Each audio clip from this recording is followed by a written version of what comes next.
സമ്പന്നനായ ഒരു വ്യാപാരിയായ അബ്ദുള്ള ഒരു ചെറിയ ഗ്രാമത്തിലാണ് താമസിച്ചിരുന്നത്.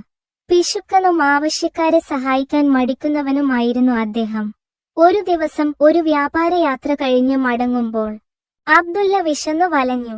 നടക്കുന്നതിനിടയിൽ ഒരു ഈന്തപ്പഴം വിൽപ്പനക്കാരനെ കണ്ടു. കുറച്ചു വാങ്ങി തന്റെ വിശപ്പടക്കാൻ അദ്ദേഹം ആഗ്രഹിച്ചു. പക്ഷേ അദ്ദേഹത്തിന്റെ കയ്യിൽ പണമില്ലായിരുന്നു.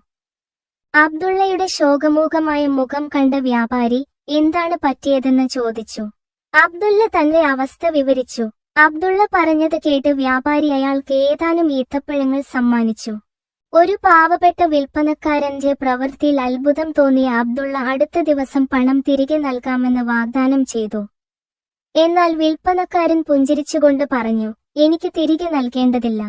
ആവശ്യമുള്ള ആരെയെങ്കിലും സഹായിക്കുക, അല്ലാഹു നിങ്ങൾക്ക് പ്രതിഫലം നൽകും. ആ വാക്കുകൾ അബ്ദുള്ളയുടെ ജീവിതം മാറ്റിമറിച്ചു. അന്നു മുതൽ അവൻ തന്റെ സമ്പത്തിന്റെ ഒരു പങ്കു ആവശ്യമുള്ളവരെ സഹായിക്കാൻ ഉപയോഗിക്കാൻ തുടങ്ങി.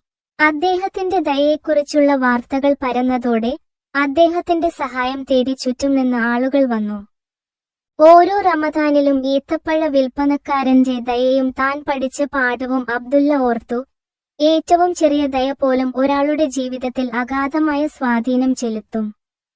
പ്രത്യേകിച്ച് അനുഗ്രഹീതമായ റമദാൻ മാസത്തിൽ ദയയും ഔദാര്യവും പ്രചരിപ്പിക്കാൻ അബ്ദുള്ളയുടെ കഥ നമ്മെ പ്രചോദിപ്പിക്കട്ടെ.